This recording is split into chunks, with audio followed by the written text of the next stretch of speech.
આવે છે. તમે એ સ્થિતિ વિચારો કે જ્યારે ક્રોંચ યુગલ, જે ક્રોંચ પક્ષી યુગલ હતું, એને જોઈને એક સાધુ પુરુષને થયું, મહર્ષિને થયું કે આ શું છે, અને એના તરફથી જે બોલે છે ને પછી નીકળે છે રામાયણ, મહર્ષિ વાલ્મીકી, જ્યાં સુધી હું ભૂલ ના કરતો હોતો. તો વેદનામાંથી જ આ વેદના, વેદ જાણવું, વિદ ધાતુમાંથી આવે છે. એ થાય. એકવાર એક યુવાન ગયો રોબર્ટ ફ્રોસ્ટ પાસે. Sir, I want to be poet.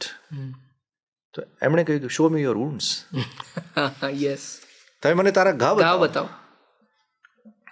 તો એ તો થશે જ.